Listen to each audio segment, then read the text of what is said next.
next up, we're going to be looking at some states that are showing some positive momentum from a policy standpoint. And I'd like to introduce to you all, she oversees public policy at the block. Her name, Amelia Lindy. Good morning, everyone. I said good morning. Can I get a howdy? Yeah. Are we having a great time here in Dallas-Fort Worth area? Yeah? We're learning lots of good things. How about this content this morning? I've been learning a lot. All right. Well, there's a lot more good stuff to come. As mentioned, I work on policy for Block. Block is made up of Square, Cash App, TBD, Spiral, and Tidal music streaming. All of these businesses are focused on economic empowerment and helping people have the tools to access the economy that makes sense for them. All this great transformative work we're doing obviously requires a lot of work on the policy side. And that's why I'm really excited that we're going to be doing this panel here on federal policy, where we're going to be discussing a little bit about what's happening, what are the trends, but also the importance of the industry coming together to work on promoting effective and innovative policy in this space. So first up, we're going to be joined by our moderator, Ron Hammond of the Blockchain Association. He's going to be welcoming our other guests, Sandra Rowe of GBBC, Scott Bogus, and then we've got two great advocates in the space, former Senator Cory Gardner and Rep. Warren Davidson. Give them all a warm Texas welcome.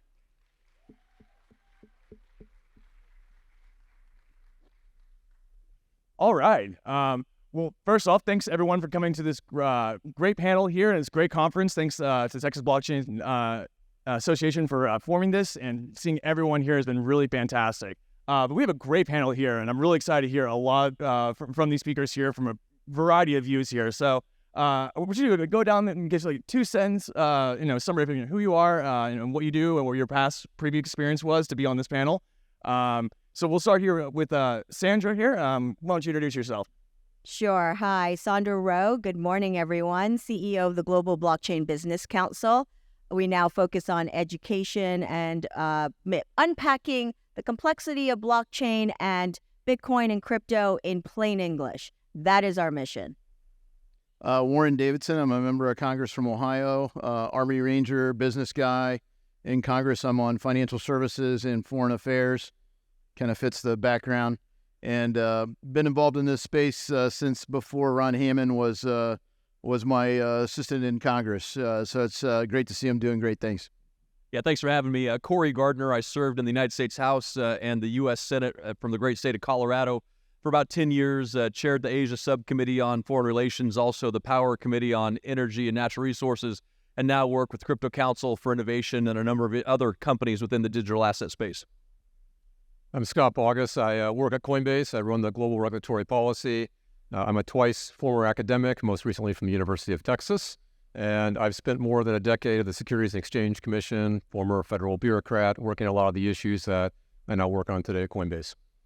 Awesome. And I'm Ron Hammond. And as you could probably tell, I was Warren Davidson's staffer on crypto for about 3 years. And now the Blockchain Association, very similar to Sandra's efforts, more on the educational side here.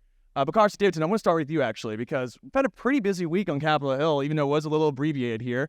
We did have hearings on crypto. We had hearings also with the regulators here. But I guess my first question to you is, it's more, what is the vibe, you can say, for Capitol Hill when it comes to crypto, especially, with recent developments in the policy space, especially at the committee?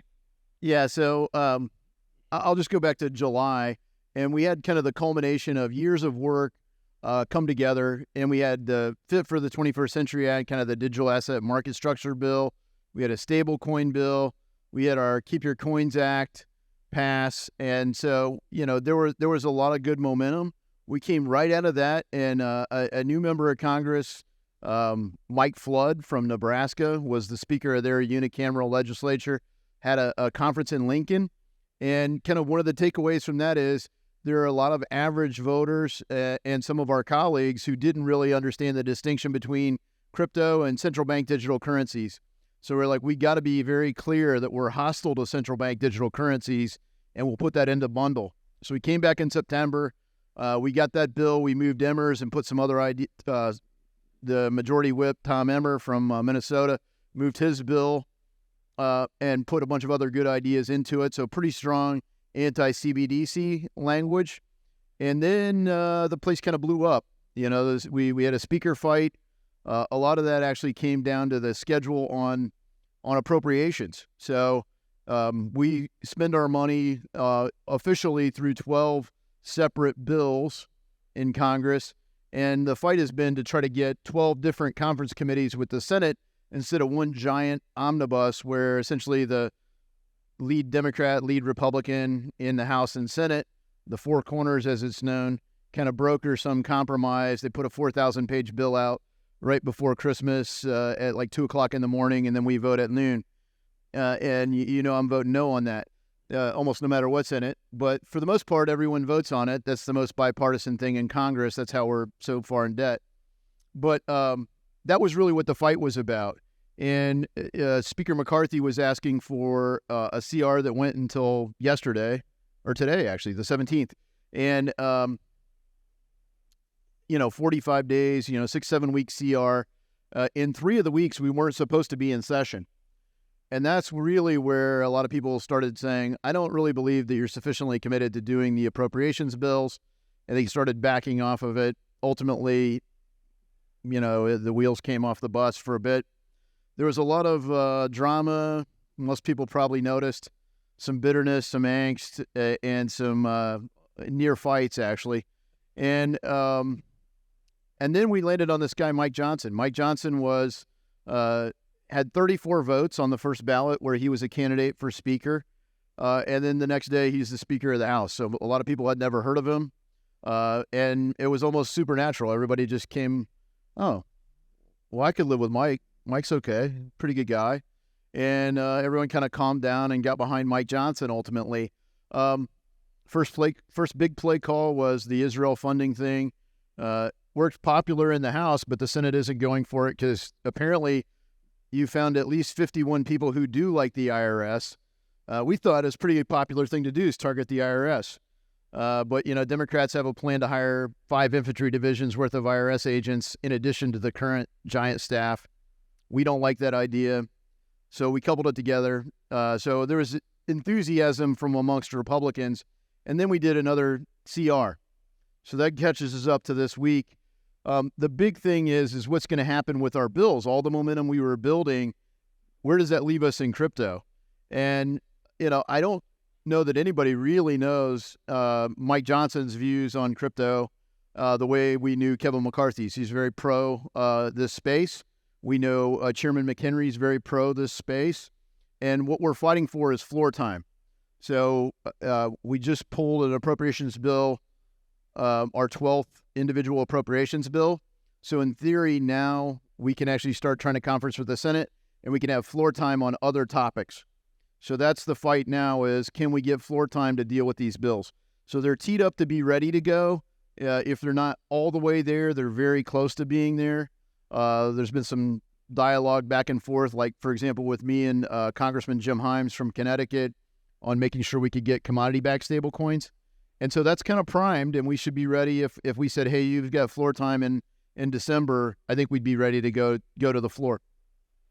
That's good to hear. And actually, if there's anyone that knows the political process, it's Senator Gardner here. You're a former staffer in the State House, in the House of Representatives, and the Senate. And so, with these crypto bills teeing up from the House, unclear when we're going to see votes on them.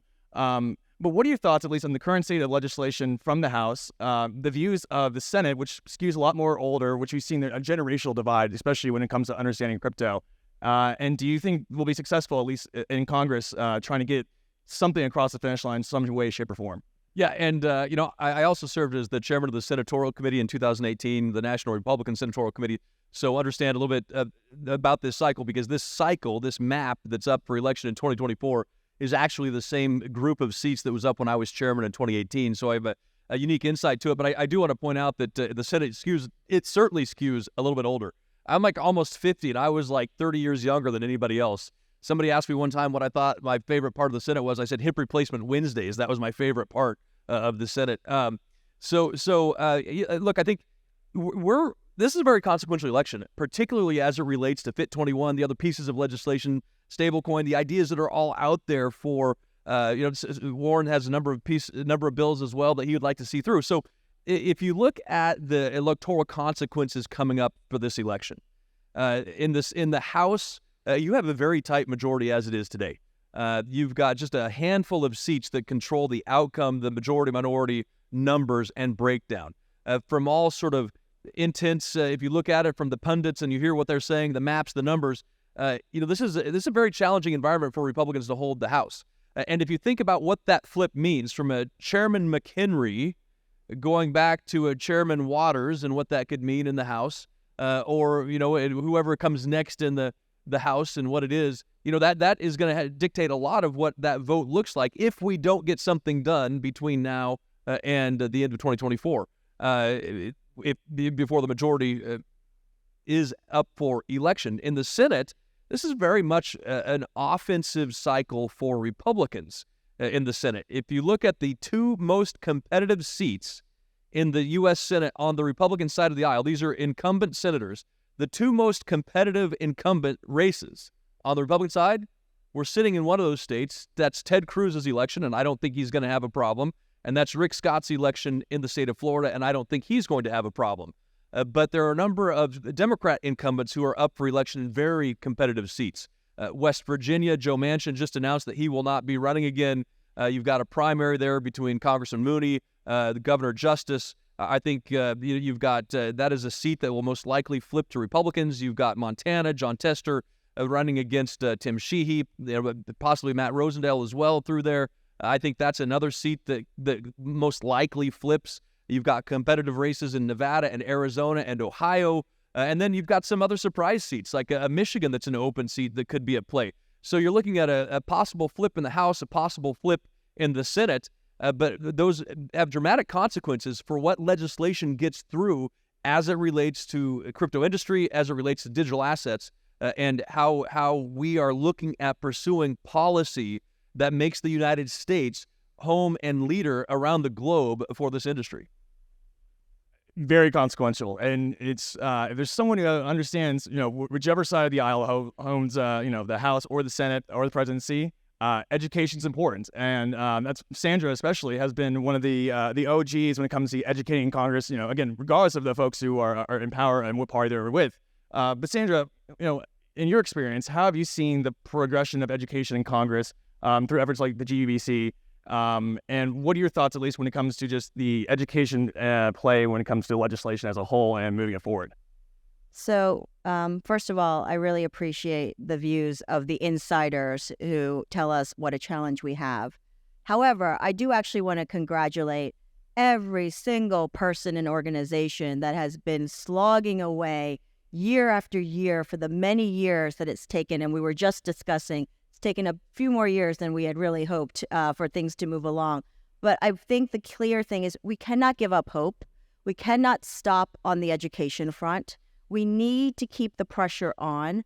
More and more people are getting it. And I really mean that. People are getting on page that this is not going away.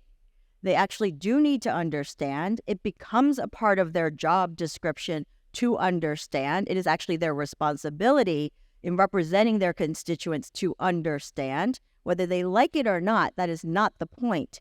Innovation is happening in the U.S. The private sector is raring and going. You see it here in Texas. So guess what? The regulatory side, the legislative side, the hard work that's being done here needs to keep going. And eventually, I absolutely agree there will be a tipping point. I appreciate the difficulty of, getting the stuff done, but we cannot give up. Full stop. Well, the legislation, it's really exciting to see the legislation moving forward. And there's been always one obstacle, though, when it comes to Congress moving legislation on crypto, and that is the three-letter word called the SEC. And Scott, you were over the SEC for quite some time, and now you're over at Coinbase, which also has some, friendly conversations, you could say the least, with the SEC. But in your experience, on the legislative front, where have you seen the SEC kind of, pivot from saying we need legislation in 2021 with Chair Gensler on more disclosures to now saying we don't need legislation whatsoever? What are your thoughts, at least, when it comes to everything happening in Congress and then the agency be more of a blockade on that front? Yeah, well, I'd just like to echo what Sandra said. There's been a lot of movement in education. I think some of the education has taken place at the SEC. particularly with a chair of an agency who thought one thing, then thought another thing, and thought another thing after that. And from an industry perspective, we're always trying to figure out, not just Coinbase, the rest of industry is trying to figure out how to comply with the rules, what are the rules. And he had a speech in April of 2022 laying out what he thought the rules should be for crypto. And we read that speech, we talked to his staff, and we said, well, we can't do anything we can't do any of that because there's no way for us to come in and register. And so we petitioned for rulemaking and submitted that in July of 2022 and said, here are the 100 questions that you need to answer, that you need to ask the public to weigh in on so that we can have a regulatory roadmap for something called digital asset securities. On that very same day, they went out with an enforcement action that effectively alleged that all the assets on our platform were securities. And they invited us in to talk for an entire fall. We had 12 substantive meetings on what we thought a regulatory path forward would look like. And it was supposed to be an honest discussion of what that could be. And at the very end, in January, after we were expecting them to respond to literally 4 months of dialogue, they dropped the mic and said, we're going to continue our investigation. We got a Wells notice and we were sued in June. And a lot of what you know now, it's in the press. You can see where the courts are heading. The courts are making decisions that are entirely inconsistent with what the chair wants to do. Very logical and reasonable that these digital asset commodities that we and others trade are in fact not securities. Doesn't mean we don't need regulation. In fact, we do need regulation. Coinbase and others, we have regulated by the CFTC, we have an exchange, we have a FCM, we're regulated as a money transmitter, as a money services business with MTLs, we're a state trust charter, and there can be a federal overlay, but at this point, it hasn't been solved by regulators, it's not going to be solved by courts, it has to be solved by these gentlemen sitting to my right in Congress with good workable regulation, FIT 21, stable coins, a lot of other work being done. And I think we're moving generally in the right direction. Can I just add one thing that I want to actually point out to the audience and to all of us that I think we're getting better at? We need, and to help Warren Davidson here as well as Corey Gardner, we need to get to plain English and to be able to explain things in ways that actually help people to understand why this matters. And I appreciate that some of the stuff that we do is complex and it's hard to translate, but we got to get better at what is the problem we're solving, what is the solution, and how does it actually matter to the average person? Because if we don't get to that place, then what's the point? And we're not helping your job. Yeah, that's where we found out that, for even many of our colleagues who are sophisticated in their own lanes, educated above average for the public, they were equating crypto with central bank digital currencies. And thank God central bank digital currencies aren't popular, but that hasn't stopped all the central banks from working on the creepy surveillance state version that China has.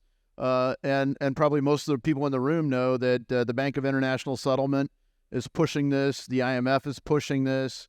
The Federal Reserve is actually hiring people to write code. We did get an amendment passed that says you can't design, develop, or establish a central bank digital currency with any of the appropriated funds.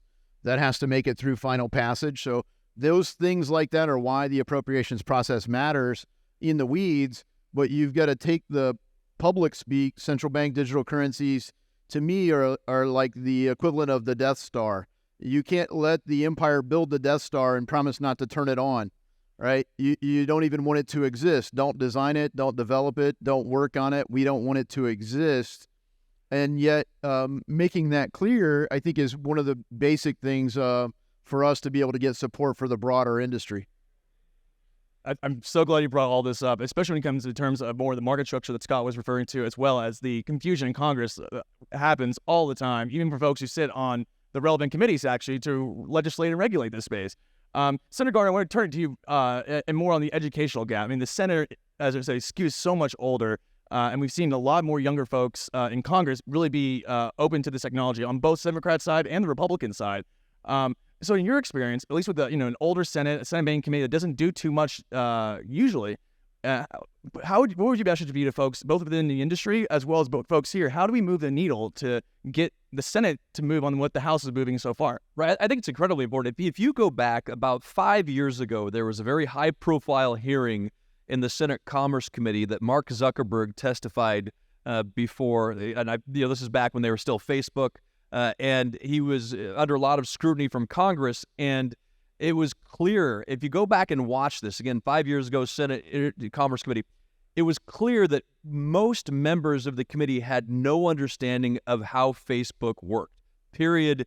End of story. Didn't understand advertising, didn't understand how it could be free and how the whole algorithms worked.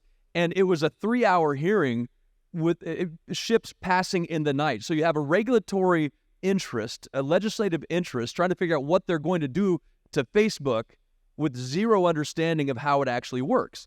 And so that's Facebook, right?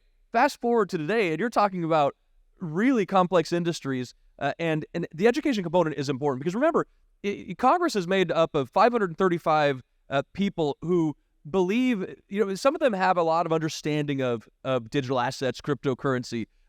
Most of them may have a general understanding. And so when it comes to their constituency and how they respond to legislation, if they don't have an understanding, they're going to go with the flow, so to speak. They're going to give the benefit of the doubt to an industry if there is benefit of the doubt to give.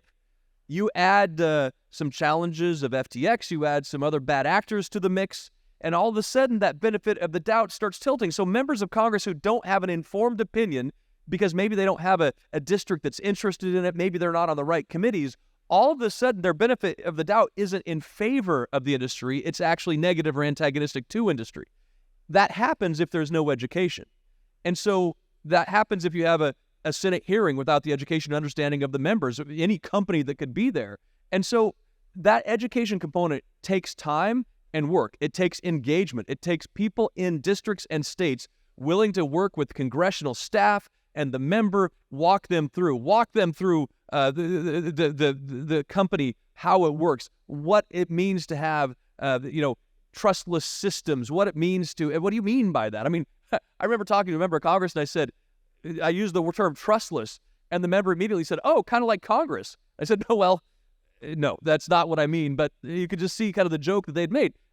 So I think lack of education right now in the industry is a negative, and it will result in negative votes and negative policies. We have to flip that down. It takes engagement from people here at the National North American Blockchain Summit. It takes the groups on the dais here and all of you engaging one-on-one with your members. I'm glad you focused on Congress. Scott, given your experience at the SEC, we've education is important at the agencies too. Congress is hugely important. The agencies have stepped in with the lack of Congress, writing rules here, but at the same time, the SEC really hasn't provided rules either, and a lot of the regs seem to miss the mark. So is it more of a lack of education, or is it a little more just being outright hostile to the industry? What's your view more on the education of this industry, at least within the SEC in your experience previously, as well as now at Coinbase?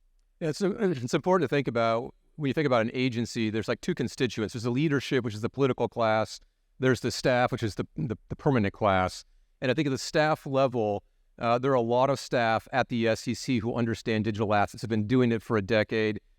They control the pen, they write the rules, the guidance, but only if the leadership of an agency lets them do that. And so the educational gap that exists, I believe today, is really at the leadership level in terms of being able to direct staff to use those pens in an efficient way. So I have great respect for the staff, many of them who I still know, and I believe it's also true of other agencies, and they're waiting to be able to be in a position to implement their knowledge and what they know. At the same time, however, I'll caution that many of the educated staff have a great incentive to leave right now and go into industry because they can't actually do the job they've been asked to do because they've been stymied and stopped and they're not actually moving forward on any rulemakings or any guidance or any actions that would allow the industry to move forward.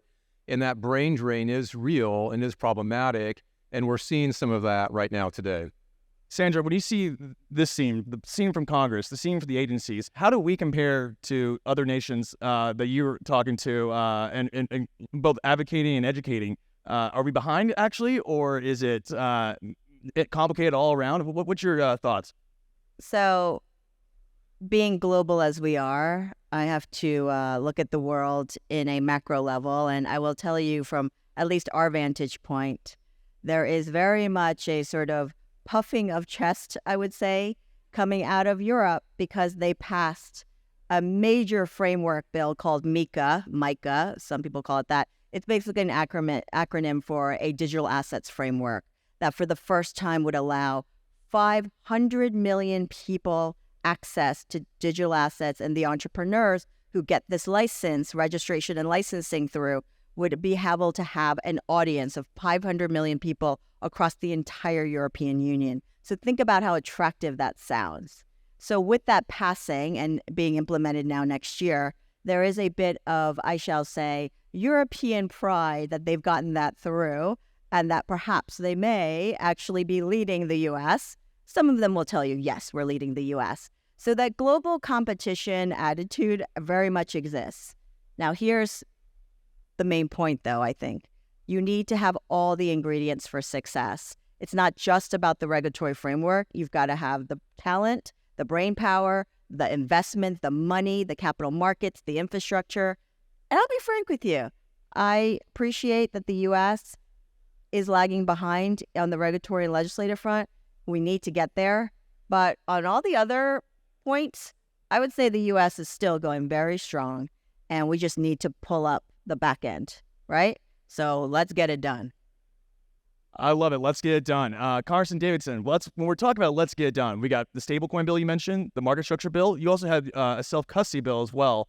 At least looking forward for the next couple of months, what do you see the bills have the best chance of moving forward? Are these going to be something that you think will get done across the finish line? And if not, to Senator Gardner's point, the 2024 election is really important. So what's the pressure like right now? Yeah, so a lot of member education has been done, and we're continuing to work it. We've hosted events for colleagues.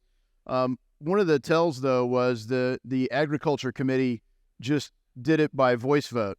And they went along because you have jurisdictional lines, and some of their members don't fully understand it, but they trust Financial Services Committee. They didn't want to get into the weeds over the argument, and they trusted us. Now, across the rest of the GOP, will everybody trust us? I mean, we can only spare 4 votes. And here's the crazy thing. Some of this is being, in Congress, played as a partisan issue, when the reality is in industry, heck, a lot of the market participants are left of the Democratic Party, So they're up there going, why is this being treated like a party line issue? Part of it is generational. Democrats promote their chairman and their leadership solely on seniority. So the leadership of the Democratic Party is much older than the leadership of the Republican Party, with the exception of the new, Hakeem Jeffries, for example. They didn't go with the most senior for that. But inside committees, it works off solely on seniority. So in member education, I just think go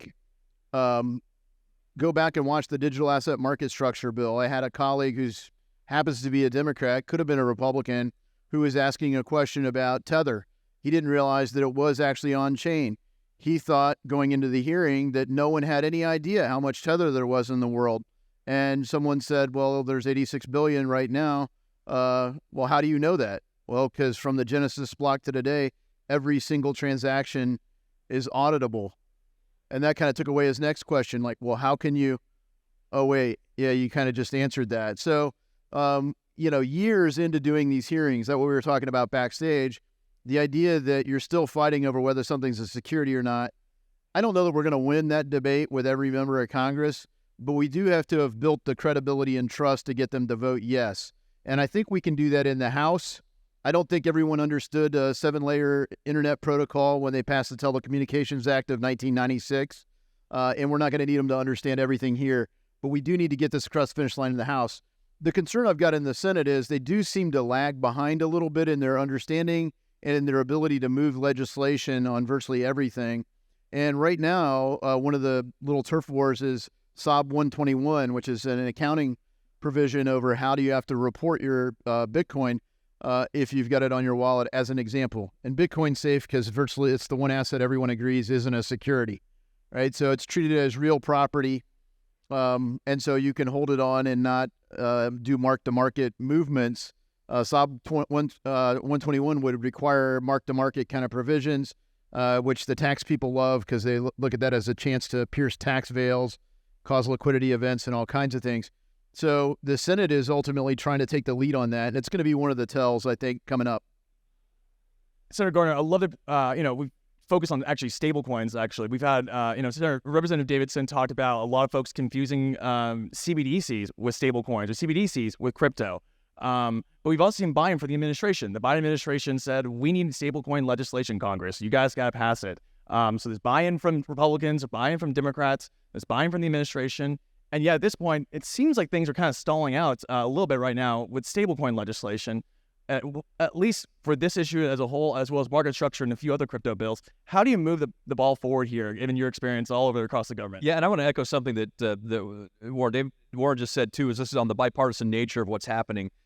This is not just a left or right issue. I think you have both Democrats and Republicans who have been very engaged in finding good policy, particularly stablecoin policy in the Senate, where you're talking about Cynthia Lummis, Kirsten Gillibrand, and the work that they've been doing together on this, working with Patrick McHenry, working with Warren and others to try to find that path forward in the Senate. You've also got Republicans and Democrats who have been challenging to work with when it comes to the industry. Just look at some of the recent activities of the others in the House and Senate on both sides of the aisle that have been negative on the industry. In fact, one more example of bipartisanship that I think is really fascinating.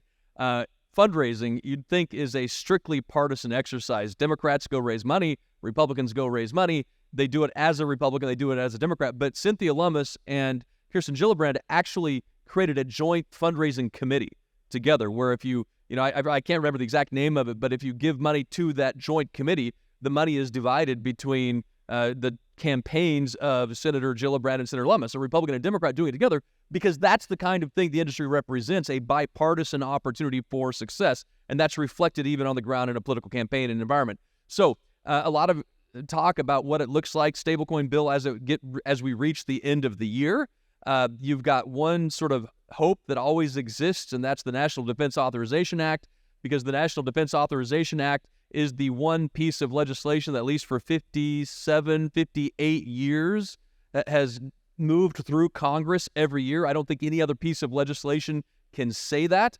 And so when nothing else moves because the time doesn't allow it to happen, they look at the Defense Authorization Act and say, can we put some kind of stablecoin provision as a rider in the Senate on the National Defense Authorization Act?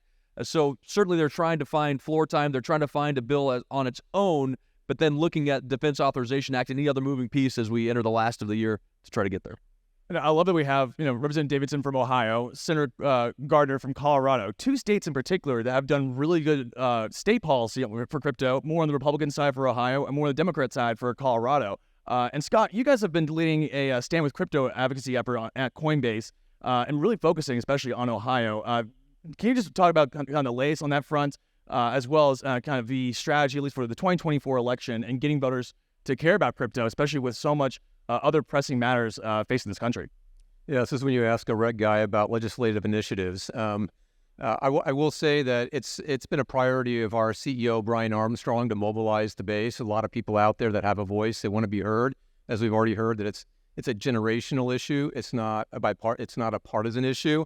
And part of this is initiative of Stand With Crypto is to help get people their voice that don't generally get involved with politics but have a keen interest on this topic to get involved. And the numbers so far are actually remarkable. There's I think over 100 in a very short period of time, over 100,000 what we call advocates, people who say they want to get involved in this particular issue. And there are a couple of states that I think are very key that line up with decision makers in Congress that you might see more action than at other states. And I just say stay tuned and watch this. And if you want to learn more, go sign up for the Coinbase app. And there's a little icon that says Stand With Crypto, and you can learn a whole lot more about it. I love that. We have a couple more minutes here. So I want to still stick with Ohio here. All the roads for crypto legislation seem to go through Ohio here. So Congressman Davidson, what are you seeing right now, at least in terms of the state policy itself? Sherrod Brown being the Senate banking chair and the importance of that. And what is it going to take actually to, keep Ohio more on the forefront for crypto, but also trying to get more folks involved on the policy side? Yeah, I mean, you mentioned Sherrod Brown, and he's not going to be an easy guy to beat. And why is that important that he, in my view, why is it important that he does not stay the chairman of the Senate Banking Committee? because sometimes it's not enough just to update the HR manual or to come up with a new SOP. You just got to change the people. And I think that will send shockwaves through the industry, especially if the people delivering the message are the people that are so frustrated by the brokenness. And if you look through the Senate Banking Committee, they went for almost 6 years without marking up a single bill through the Senate banking on any subject. And I mean, we had bills that passed the House with 100% of Democrats when they were in the majority and 50% or more of Republicans that still couldn't get a vote in the Senate Banking Committee. And so who loves this status quo? Well, in part, Elizabeth Warren, because she's basically dominating all the executive branch appointees for the Democratic administration, people like Gary Gensler, and the appointees like Gary Gensler, because they know that as long as they don't get fired by the Biden administration, they can front run everyone. They're front running the House, the Senate. Frankly, they're front running Treasury on all kinds of things. So there's almost no accountability unless there's change in people. Senator Gardner, I want to focus on your bipartisan comments earlier. You talked about, again, it's a very bipartisan issue, but more generational is where we're seeing the divide happen. For Colorado in particular, we have, Governor Polis has been pretty pro-crypto, as one of the OG pro-crypto folks in Congress before he became governor. We've seen Brittany Peterson, for example, really join the efforts in the House Congressman Davidson was alluding to. For the state of Colorado, at least, what are you seeing right now, and what do you think the 2024 election means for the future of crypto going forward? Yeah, I think if you look at the Governor Polis, obviously creating opportunities to pay taxes and government fees and services using, digital currencies. And so, creating opportunities to do that, to engage more, we've seen a number of mining opportunities in Colorado and some innovative things using methane, using flaring. We saw some of that in the video last night, Stranded, that they played at the dinner, and not Colorado-based, but around the globe. And so you do see some of that unique innovation there. Going back to 2024, though, I mean, there's a lot of consequences. Warren mentioned the Senate lineup. So if the Senate stays in Democrat hands because Sherrod Brown wins re-election, or maybe Sherrod Brown loses and it still stays in Democratic hands, there's a scenario that you could see Elizabeth Warren as the chairman of the Banking Committee. And so you're looking at the Republican side, it's Tim Scott most likely if the Republicans pick it up, or possibility of Elizabeth Warren if the Democrats pick it up. And that's bipartisanship is important, but boy, it's tough to do it when you have a committee that is led by somebody who is out to get an industry. Kind of said about it, it's a very scary situation to think about. Well, we're out of time here, so I really want to appreciate you guys coming. I really want to give a round of applause here to our great panelists here, and looking forward to working more on policy here. Thank you all. Thank you. Hey guys, thanks for coming out to the 2023 North American Blockchain Summit. It was the best summit yet. We look forward to hosting you again next year. If you enjoyed the summit or like what you saw in this video, be sure to subscribe. If you're interested in learning more about membership in the TBC, go to texasblockchaincouncil.org to learn more.